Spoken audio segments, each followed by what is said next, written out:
है, चलिए आगे चलते हैं। क्वेश्चन नंबर 80 की बात कर लेते हैं गाइस। बड़ा अच्छा क्वेश्चन है, राइट। बहुत ही अच्छा क्वेश्चन है क्वेश्चन नंबर 80 भी, और बहुत इजी है, पहले भी आ चुका है। मैंने कई बार बताया है, आपके सिलेक्टेड सॉल्यूशन में मेंशन है, तो नया क्वेश्चन नहीं है। I would say question number 80 is a repeated question for sure. ठीक है, क्वेश्चन नंबर 80 जो है आपका रिपीटेड क्वेश्चन है। ठीक है, इसमें आपको कोई डाउट वाली बात ही नहीं है। तो आपसे क्वेश्चन नंबर 80 में कहता है कि which of the following is not a part of National Biological Diversity Act 2002। तो जो आपका एनबीडी आया, नेशनल बायोडायवर्सिटी एक्ट 2002 में, उसमें क्या क्या क्लॉज थे पहले तो आपको ये पता होना चाहिए, राइट। और क्या क्या चीजें नहीं थी, ठीक है ना। तो सबसे पहली बात तो क्या है कि ये जो बायोडायवर्सिटी मैनेजमेंट कमेटी थी, ये उसका पार्ट थी, एब्सोल्युटली ट्रू है, तो ये तो बिल्कुल सही बात है। उसमें एक प्रोविजन था कि बायोडायवर्सिटी मैनेजमेंट कमेटी होनी चाहिए, तो this seems to be absolutely true, first जो है। फिर उस biodiversity national biological diversity act 2002 में ये भी प्रोविजन था कि नेशनल बायोडायवर्सिटी अथॉरिटी आपकी बनाई जानी चाहिए, एनबीए जिसको कहते हैं, राइट। तो नेशनल बायोडायवर्सिटी अथॉरिटी भी आपकी बनाई जानी चाहिए, that is absolutely true, we agree over that also. ये भी एकदम करेक्ट है। फिर उसमें ये भी प्लान था कि पीपल बायोडायवर्सिटी रजिस्टर भी आपका एक होना चाहिए नीचे लेवल पे, तो this third statement is also true, PBR जिसको आप कहते हैं, दैट इज आल्सो ट्रू। ये जो लास्ट में एक ऑप्शन दिया हुआ आपको, traditional knowledge digital library, TKDL, ये basically central scientific and industrial research organisation, CSIR जिसको आप बोलते हो, ये उसका पार्ट है गाइस। तो ये पार्ट नहीं था नेशनल बायोडायवर्सिटी एक्ट का, ये सीएसआईआर का पार्ट है, तो ये पार्ट नहीं है एनबीडी का। तो ट्रेडिशनल नॉलेज डिजिटल लाइब्रेरी, ये सीएसआईआर जो है आपका, उसका पार्ट है, तो ये यहाँ पे फिट नहीं बैठता है, this is the not suitable. तो आपसे यही पूछा है which is not a part, तो आंसर फोर्थ ही होगा, क्योंकि नॉट अ पार्ट पूछा है आपसे, ये नहीं पूछा है which one is the part. तो जब ये पूछा है कि नॉट द पार्ट, तो आई गेस मुझे नहीं लगता है कि कोई डाउट होना चाहिए। तो फोर्थ विदाउट एनी डाउट आपका इसका आंसर होगा 110%, 80, fourth is the correct answer. Anyone having any doubt, जल्दी बताइए फटाफट से। यहां तक किसी को कोई डाउट है, जल्दी बताइए भाई, किसी को कोई डाउट है क्वेश्चन नंबर 80 में।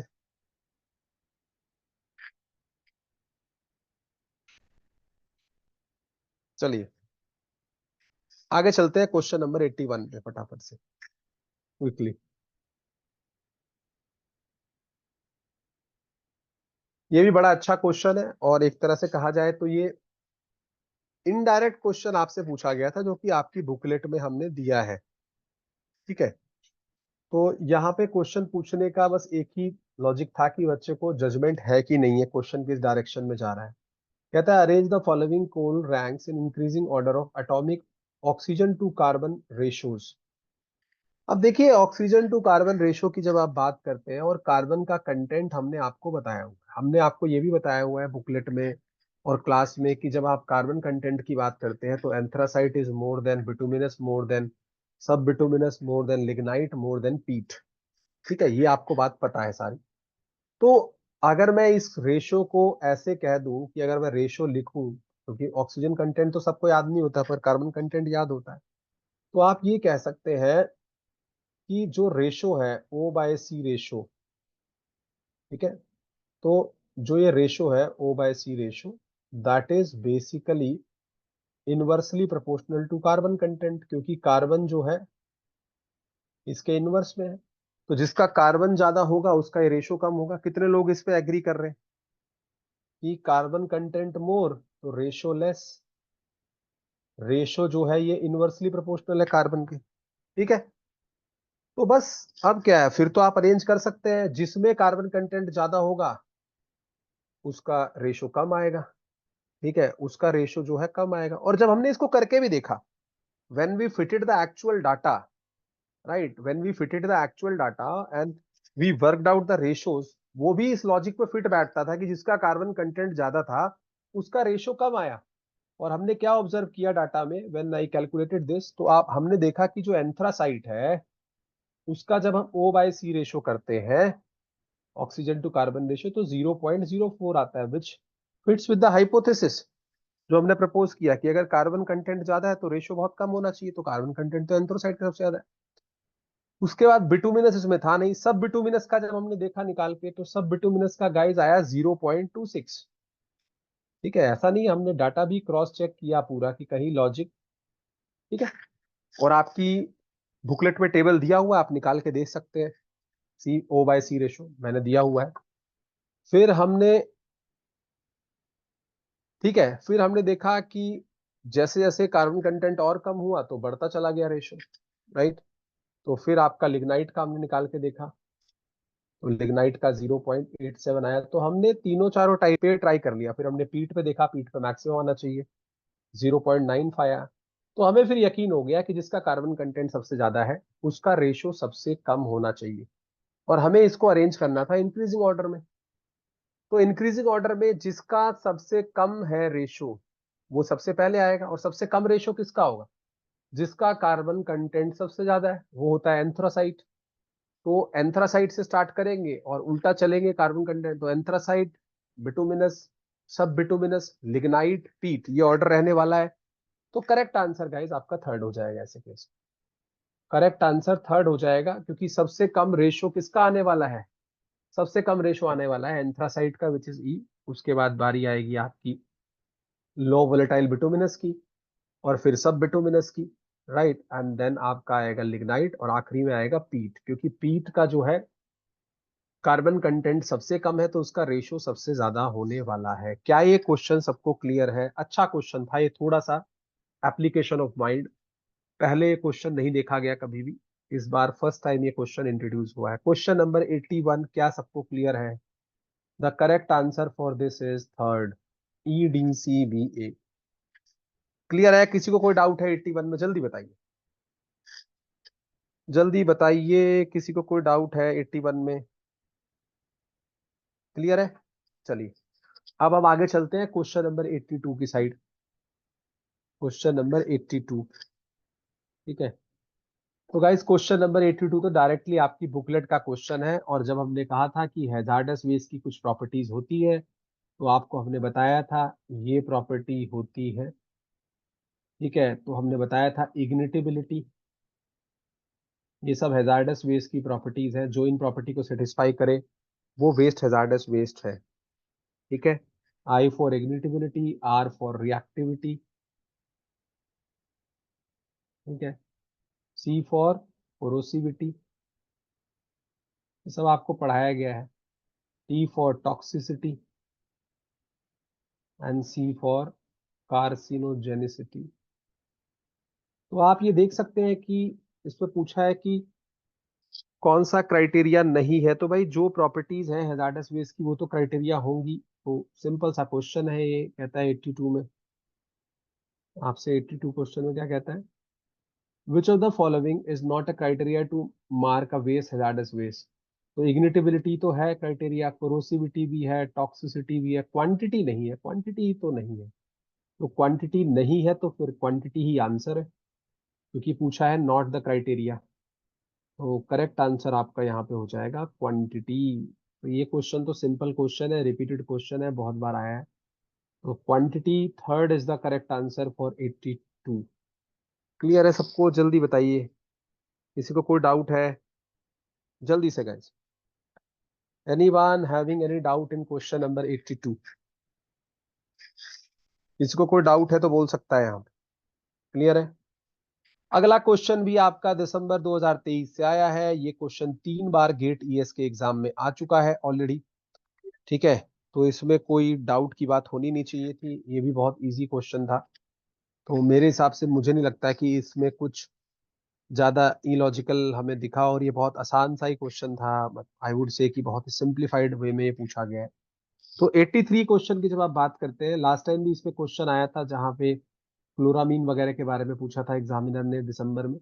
Which one of the following is not applied or used for disinfection of water. तो जब आप वाटर वेस्ट वाटर ट्रीटमेंट की बात करते हैं और वहाँ पे डिसइंफेक्शन की बात करते हैं, तो बहुत सारे सब्सटेंस वहाँ पे यूज होते हैं, जैसे क्लोरीन डाइऑक्साइड आपका यूज होता है।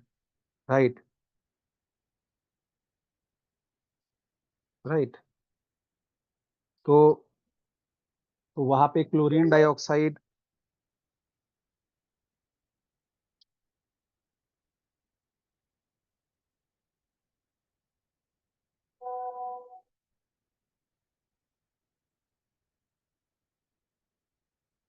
तो वहां पे फिर ये अप्लाई होता है। ठीक है। तो क्लोरीन डाइऑक्साइड होता है, हाइपोक्लोरिक एसिड होता है, ओजोन होता है, पर क्लोरेट नहीं होता है, तो हम इसको फिर भी देख लेते हैं। तो हाइपोक्लोरिक एसिड जो गाइस आपका है HOCl। राइट। HOCl। ठीक है। जो HOCl है, ठीक है, जिसको आप कहते हो हाइपोक्लोरस एसिड, है ना। तो हाइपोक्लोरस एसिड जो है HOCl, ये तो आपका यूज होता है, ये आपने भी पढ़ा है। ठीक है। उसके अलावा ClO2 जो क्लोरीन डाइऑक्साइड है, ये भी यूज होता है, लास्ट टाइम इस पे क्वेश्चन भी आया था। आपको ये भी पता है कि ओजोन भी यूज होती है।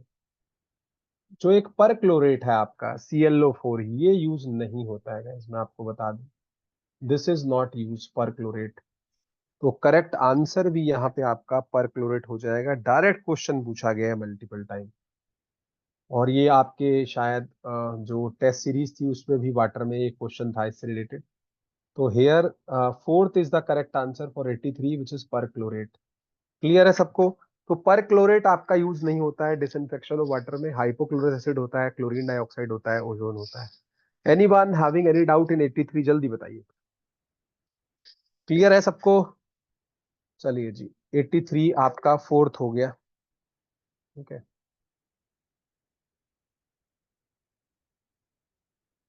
84th क्वेश्चन पे चलते हैं गाइस। अच्छा क्वेश्चन है ये और डायरेक्टली आपकी बुकलेट से आया है। ऐसे आपने बहुत सारे क्वेश्चन और भी किए हैं। बस लैंग्वेज थोड़ी सी जो है पढ़ने में आपको ध्यान रखनी थी। क्वेश्चन टफ नहीं था, बट जो लैंग्वेज से यहाँ पे बीट हुआ वो इस क्वेश्चन में शायद बीट हो गया। तो क्वेश्चन को देख लेते हैं फटाफट। सिंपल क्वेश्चन है, एटमॉस्फेरिक स्टेबिलिटी का क्वेश्चन है। Which would be the behaviour of smoke stack plume under the strong lapse rate condition. Right. ये आपको पढ़ना है कि स्ट्रॉन्ग लैप्स रेट कंडीशन है ना। तो स्ट्रॉन्ग, एक तो ये ध्यान रखना है कि जो स्ट्रॉन्ग लैप्स रेट कंडीशन है 84 में जो बोला, which would be the behaviour of smoke stacks plume under the strong lapse rate condition. कि लैप्स रेट की जो कंडीशन है वो काफी स्ट्रॉन्ग है। ठीक है। ये आपको ध्यान रखना है कि काफी जो है स्ट्रॉन्ग कंडीशन है इसकी, इसमें कोई वीक कंडीशन नहीं है। ठीक है। In which the decrease in temperature versus altitude is much greater. तो ये ध्यान रखना है, ये दूसरी लाइन जो है इसको अलग पढ़ना है। That decrease in temperature versus altitude is much greater than normal. तो यहाँ पे आप अगर देख रहे हैं तो आपको ये समझ में आता है कि डिक्रीज इन टेम्परेचर मतलब -(dT/dH). ठीक है। ये जो आपकी लैप्सलेट होने वाली है, which is much greater than normal. Right. तो यहाँ पे आपको ये ध्यान रखना है कि जो आपके एनवायरमेंट में हमें लैप्सलेट मिल रही है, राइट, है ना। तो आपको ये ध्यान रखना है कि इसका जो मीनिंग है कहने का वो ये है that ELR is greater than DLR। ये कहना ये चाहता है, ठीक है, कि स्ट्रॉन्ग लैप्स रेट कंडीशन है और जहां पे डिक्रीज इन टेम्परेचर और altitude much greater than normal. कि जितनी वैल्यू होती है, मान लीजिए 6.4 होती है या 6.5 होती है, उससे बहुत ज्यादा है। ठीक है। तो ELR जो है ज्यादा है, ठीक है, एज कंपेयर टू DLR के। तो यहाँ पे जो अनस्टेबल कंडीशन बनेगी और करेक्ट आंसर आ जाएगा आपका लूपिंग गाइस। इसको आप देख भी सकते हैं और ये आपके जो है मीन सप्लीमेंट्री बुक में भी आपके अवेलेबल है, हमने भी क्लास में पढ़ाया। तो ये अनस्टेबल कंडीशन बनेगी और यहाँ पे जो आंसर बनता है वो आपका correct answer as per like our literature survey and all the sources, हमारे हिसाब से ये लूपिंग बनता है। आप इसको करके भी देख सकते हैं। आपको करने के बाद ये बिल्कुल अच्छे से एकदम समझ में आएगा कि जी हाँ, ये लूपिंग ही होना चाहिए, लूपिंग के अलावा कुछ और होना नहीं चाहिए। राइट। तो इसको अगर आप पढ़ के भी देखेंगे तो भी यहाँ पे आपको आंसर जो है लूपिंग ही नजर आएगा, जहां तक मतलब हम लोगों ने इसको ऑब्जर्व किया क्वेश्चन को। बस लैंग्वेज थोड़ा सा पढ़ने से लोगों को ये फील आ रहा था कि भाई लैंग्वेज थोड़ा टफ है, ठीक है, क्वेश्चन ये जज नहीं कर पा रहे हैं कि क्वेश्चन में एक्चुअली में पूछना क्या जा रहा है, बट उसका जो पूछने का स्टाइल है एग्जामिनर का, राइट, वो यही है कि आपकी जो कंडीशन है वो सुपर एडियाबैटिक है, अनस्टेबल है, ठीक है। तो ये यहाँ पे लूपिंग जो है मोस्ट अप्रोप्रिएट आंसर इस जगह पे बन जाता है, राइट। ये आपको ध्यान रखना है क्योंकि इसमें मेंशन भी होता है कि जो इन्वायरमेंट लैप्स रेट है दैट इज ग्रेटर, ठीक है, that is greater as compare to the normal lapse rate, ठीक है। तो करेक्ट आंसर यहाँ पे आपका लूपिंग होना चाहिए, ठीक है, एज पर लॉजिक। बाकी अगर NTA issues, so the changes are acceptable, but as per our homework it should be looping. The correct answer for 84 is looping. चलिए आगे चलते हैं, क्वेश्चन नंबर 85 पे चलते हैं। अच्छा क्वेश्चन है, सिंपल क्वेश्चन है, डायरेक्टली आपकी बुकलेट से आया है, इसमें कोई दो राय वाली बात ही नहीं है। 85, which one of the following is a criteria pollutant and a greenhouse gas? Point to be noted, दोनों चीजें होना चाहिए, क्राइटेरिया पोल्यूटेंट भी होना चाहिए, ग्रीन हाउस गैस भी होना चाहिए, but is not directly emitted in the ambient atmosphere. पर डायरेक्टली एमिट नहीं होता है एम्बियंट एटमॉस्फेयर में, ये ध्यान रखना है आपको, इनडायरेक्टली बनता है। तो वन बाय वन चलते हैं, आप इसमें कोई हमें देखना ही नहीं है। तो आप CO2 के बारे में क्या कहेंगे? CO2 साहब, CO2 आपका ग्रीन हाउस गैस तो है पर क्राइटेरिया पोल्यूटेंट नहीं, ठीक है, क्राइटेरिया पोल्यूटेंट तो CO2 नहीं है, तो ये ऑप्शन तो कट हो गया आपका। फिर आप गए नाइट्रस ऑक्साइड के पास। नाइट्रस ऑक्साइड क्या होती है आपकी? N2O। अब N2O क्या है? N2O ग्रीन हाउस गैस तो है बट ये भी क्राइटेरिया पोल्यूटेंट नहीं है, ये भी कट डाउन हो गया। ऑप्शन आप ऐसे एलिमिनेट कर सकते हैं। आप गए NO2 के पास। NO2 आपका क्राइटेरिया पोल्यूटेंट तो है पर ये आपका ग्रीन हाउस गैस नहीं है, ये भी कट हो गया। ओजोन जो है आपकी, स्पेशली कौन सी? ट्रोपोस्फेरिक ओजोन, जिसको आप सेकेंडरी ओजोन भी कहते हो, ये दोनों है, this is a greenhouse gas also and as well as a criteria pollutant also.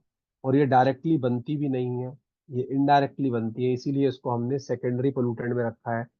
और ये करेक्ट आंसर आपका ओजोन ही होने वाला है यहाँ पे। तो correct answer is ozone. 83, the correct answer is third, ozone.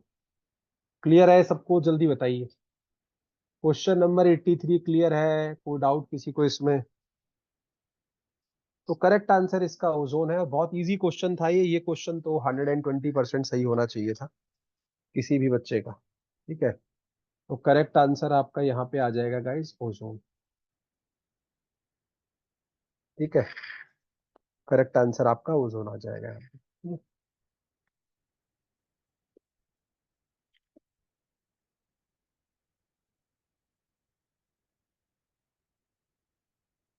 चलिए आगे चलते हैं हम लोग, आगे चलते हैं हम लोग, ठीक है। नेक्स्ट क्वेश्चन पे चलते हैं। नेक्स्ट क्वेश्चन की जब आप बात करते हैं तो नेक्स्ट क्वेश्चन में देखिए ध्यान से, 86 में।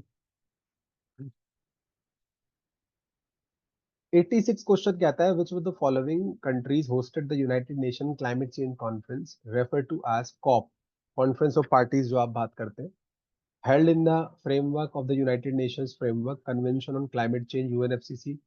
तो मैं आपको ये बताना चाहूंगा कि जर्मनी इसमें 5 बार कर चुका है, आप काउंटिंग कर सकते हैं, डाटा अवेलेबल है, हमने बुकलेट में ऐड भी किया हुआ है, और पहले भी मैंने लिखा है COP 1 2 सब कहाँ हुआ, ठीक है, तो सब वहां पे लिखा हुआ है। जर्मनी ने जो है 5 बार अभी तक ये कराया है, जो कॉप है ना, जर्मनी 5 बार इसको होस्ट कर चुका है। और बाकी जिन कंट्रियों के नाम दिए हैं उन्होंने एक एक बार तो मिनिमम होस्ट किया ही है। स्वीडन का एक बार नाम है, डेनमार्क का एक बार नाम है, साउथ अफ्रीका, पर जर्मनी जो है इसको 5 बार होस्ट कर चुका है, राइट। 5 टाइम्स इसको जर्मनी ने होस्ट किया है, तो यहाँ पे मैक्सिमम पूछा हुआ है गाइस, तो करेक्ट आंसर इसमें जर्मनी के अलावा कोई और बनता ही नहीं है, Germany is the correct answer 120%, ठीक है। तो मैक्सिमम टाइम्स तो जर्मनी ने होस्ट किया है। और आपको इससे भी याद होना चाहिए, जो इंडियन इंस्टीट्यूट, सॉरी, जो इंस्टीट्यूट ऑफ क्लाइमेट चेंज है आपका, पोस्टडेम, राइट, तो वो जो है यहीं पे है जर्मनी में। And I have been working with some of the people who works in share socio economic pathway, so I worked with them. And जो आपका Potsdam institute of climate change है वहाँ पे हुआ है, और काफी बार ये होल्ड हुआ है, तो 5 बार के आसपास जर्मनी ने ये होल्ड किया। आप चेक कर सकते हैं, डाटा भी अवेलेबल है इसका सारे कॉप्स का। तो correct answer will be Germany and 2 is the correct answer. किसी को कोई डाउट है 86 में? जल्दी बताइए, कोई डाउट किसी को 86 में? चलिए अगला क्वेश्चन आ गया। मैंने आपसे पहले ही कहा था, व्हेन आई वाज डिस्कसिंग, या मेरा आप डिस्कशन सुनेंगे दिसंबर 2023 का, तो मैंने ये प्रिडिक्शन की थी कि ये जो नई चीज इंट्रोड्यूस हुई है सॉइल होराइजन के क्लासिफिकेशन में, गाइस, इससे दोबारा क्वेश्चन आएगा, और डिट्टो वही क्वेश्चन दोबारा रीअपियर हुआ है। मुझे कोई डिफरेंस नजर नहीं आ रहा। ठीक है, मैंने आपको बताया था कि ये जो सॉइल होराइजन की नई क्लासिफिकेशन आई है, इससे 110% क्वेश्चन आएगा। और मैंने आपको बताया था कि जो नॉर्मल होता है, तो हम देखते हैं कि क्लासिफिकेशन कुछ ऐसे है कि ओ, ए, ई, बी, सी, आर, राइट। लेकिन यहाँ पे ओ को भी क्लासिफाई किया गया है। तो ओ को जब आप क्लासिफाई करते हैं, तो मैंने आपको बताया भी था कि आप कहाँ से स्टार्ट करेंगे, 1 से। तो ओ आई सबसे पहले आएगा, उसके बाद आता है ओ ए। बस इतना ही इसके अंदर लॉजिक था। तो सबसे पहले आएगा ओ आई, फिर ओ ए, और उसके बाद ई, बी, सी, आर, और सी तो इसमें है ही नहीं, तो सी को भी काट दो। आर भी इसके अंदर नहीं है, तो भी काट दो। बस, तो ये आपका सेटल हो जाएगा क्वेश्चन। ओ आई कहाँ है गाइस? ओ आई है ई पे, ठीक है। और ओ ए कहाँ है? ये है ए, अल्फाबेटिकली। और उसके बाद ई कहाँ है आपका? ई है बी पे। और बी कहाँ है? बी है आपका डी पे, ठीक है। और ए कहाँ है? ए है आपका सी पे।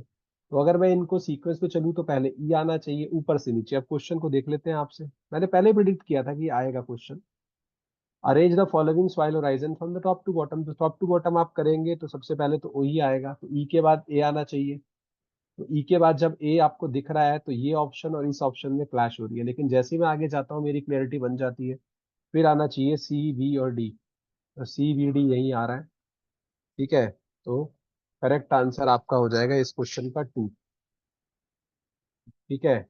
तो सी आप देख सकते हैं, सी में आपका ए है, बी में क्या है आपका ई है, डी में क्या है आपका बी है। तो ये तो करेक्ट हो गया। किसी को कोई डाउट है 87 में? मैंने ये पहले प्रिडिक्ट किया था when I was doing the December 2023 discussion with you people कि ये आएगा दोबारा बॉस। ठीक है, तो correct answer of 87 question is 2। Anyone having any doubt till here? जल्दी बताइए, 87 में किसी को कोई डाउट है क्या?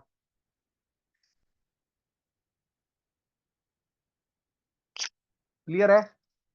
यहाँ पे कोई डाउट वाली चीज होनी नहीं चाहिए, क्योंकि दिसंबर में ये पहले ही मैंने दिया था क्वेश्चन ना, तो इसमें कोई दिक्कत वाली होनी नहीं चाहिए थी बात।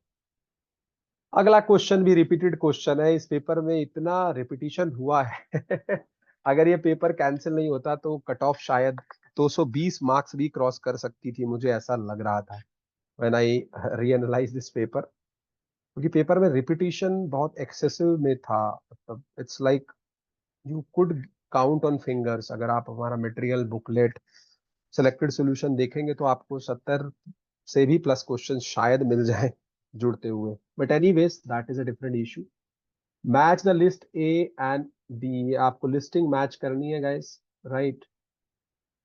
Match the list A and list B, ये दोनों लिस्ट मैच होनी है, दोनों लिस्टों को मैच करना है। कुछ नहीं है, आसान क्वेश्चन है।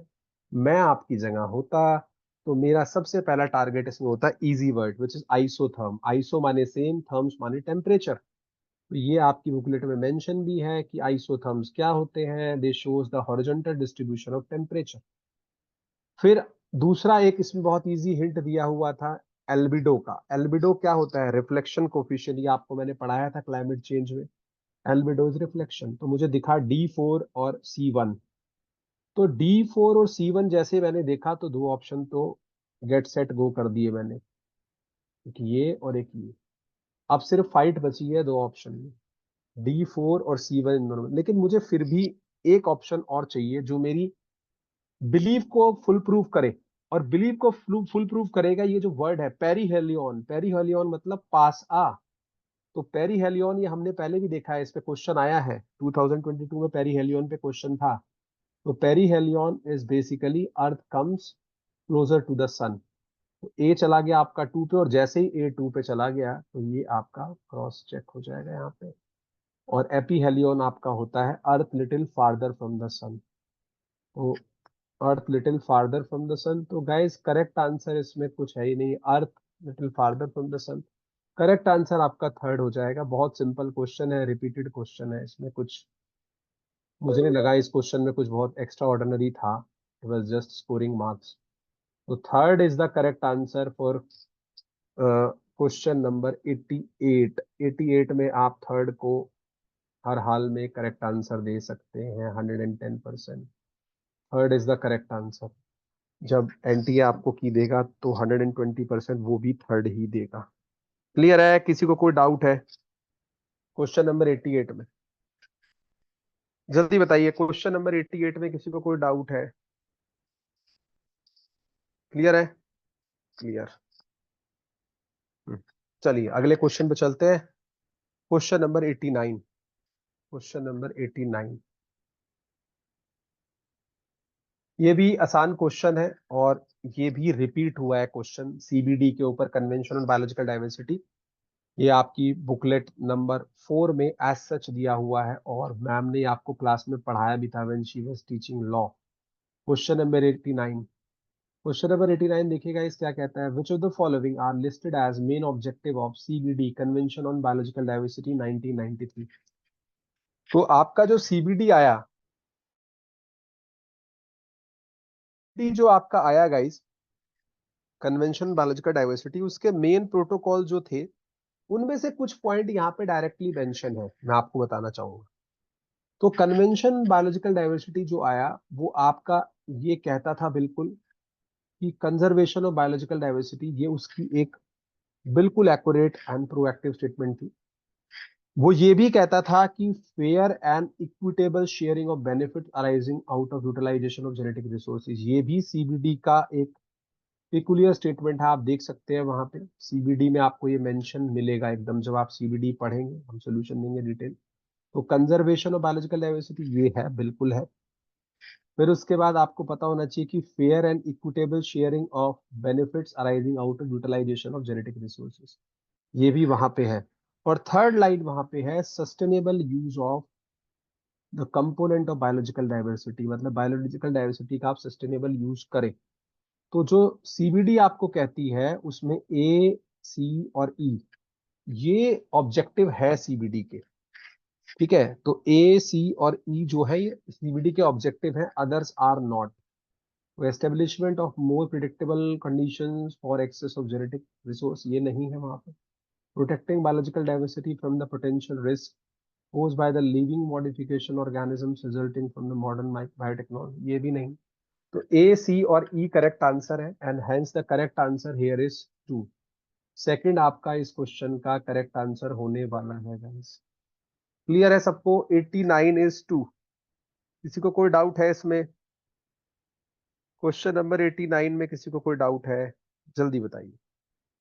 Question number 89, any doubt any one? तो आंसर हो गया 2।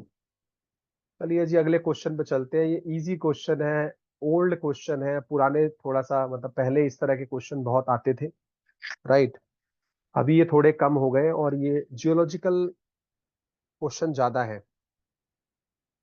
अब देखिए, अलग अलग ग्रेड के कोल होते हैं, ये आपको पता है। ऐसे में ही जो आपका टर्शरी ग्रेड का जो कोल होता है, जैसे क्वेश्चन में पूछा है question number 90, which of the following coal field contain tertiary coals. तो टर्शरी कोल्स की जब आप गाइस बात करते हो, तो टर्शरी कोल कहने का मतलब क्या होता है कि टर्शरी कोल में एक पिकुलियर फीचर होता है कि उसमें कार्बन कंटेंट तो होता है लो, कार्बन कंटेंट तो आपका रहेगा लो, राइट। और उसमें rich in moisture and sulphur, ये उसके फीचर होते हैं tertiary coal, rich in moisture and sulphur. तो ये टर्शरी कोल के कुछ फीचर है। और जब आप क्लासिफाई करते हैं तो काफी सारे इंडिया में ऐसे जोन है जहाँ पे टर्शरी कोल मिलता है, स्पेसिफिकली ये नॉर्थ ईस्ट वाला जो पार्ट है, वेस्ट बंगाल का पार्ट है, और आपका जैसे दार्जिलिंग का कुछ हिस्सा है, राइट। तो उसमें जब आप क्रॉस सर्वे करेंगे और चीजों को देखेंगे तो आपको मिलेगा कि जो वेस्ट बंगाल का एरिया है, तमिलनाडु है, असम है, यहाँ पे टर्शरी कोल खूब मिलता है आपको, ठीक है।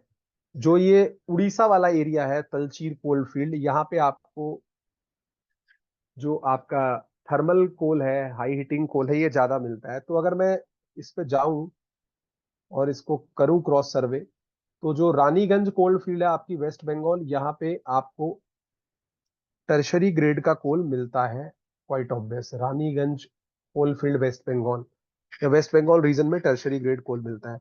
नेवेली लिग्नाइट माइन का क्वेश्चन पहले भी आया हुआ है एक बार, अगर आप असाइनमेंट देखेंगे तो नेवेली में लिग्नाइट कोल आपको मिलता है, ठीक है ना। तो लिग्नाइट भी पीछे वाले रैंक का कोल है, तो ये भी करेक्ट है, इसमें बी भी आपका है। और इसमें देखेंगे माकम कोल फील्ड जो असम की है, माकम कोल फील्ड में भी टर्शरी कोल आपको मिलता है, राइट। लेकिन जो तालचीर कोल फील्ड है आपकी, वहां पे टर्शरी कोल का कोई नामो निशान नहीं है। तालचीर में basically thermal anthracite bituminous type के कोल मिलते हैं, तो ताचीर कोल्ड फील्ड इसमें नहीं काउंट होगा।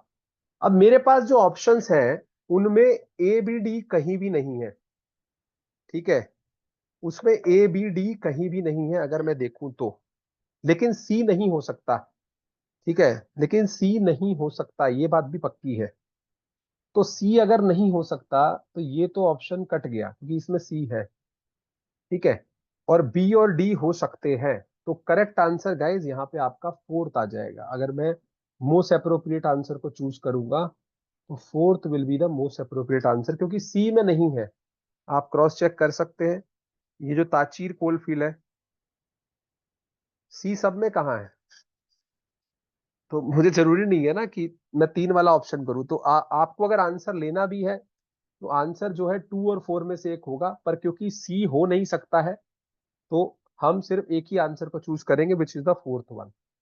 तो करेक्ट आंसर यहाँ पे होगा फोर्थ आपका, ठीक है। तो फोर्थ क्वेश्चन, ये जो आपका 90 क्वेश्चन है, this will be fourth most, 99.9% इसका आंसर फोर्थ होगा। अब बाकी तो rest is depend upon NTA once they will issue the key, but as per our literature survey we find out कि फोर्थ इसका करेक्ट आंसर होना चाहिए। क्या ये क्लियर है सबको? जल्दी बताइए, किसी को कोई डाउट है यहाँ तक? Anyone having any doubt till question number 90? Clear है गाइस? कोई डाउट किसी को इसमें?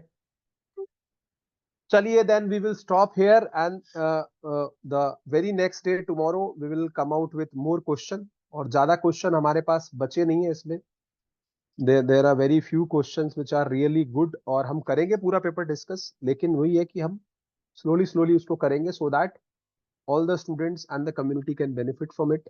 और ज्यादा क्वेश्चन है नहीं, ठीक है, तो हम इसको क्विकली आपको डिस्कस करेंगे, और जो भी आपके डाउट्स हो वो आप देख के बैठिए, यू कैन आस्क अस। और एनटीपीसी के एग्जाम जो भी 30 ईयर ऑफ एज से नीचे हैं वो जरूर जाएं, उसके लिए it's a good opportunity for the people, right. पहले भी लोगों ने अच्छा परफॉर्म किया है उसमें, you can target that. So thank you very much. और सुमित सर भी 9:30 को आपके अवेलेबल रहेंगे आज डिस्कशन के लिए पेपर 1 का, तो जरूर उसमें पार्टिसिपेट करिएगा। That is also having some good question, out of 50 at least 15-20 good questions are there. So with this, I will stop here. Thank you very much for your patience. Thanks for being here. See you guys tomorrow for the discussion at the same time. Take care. Good night.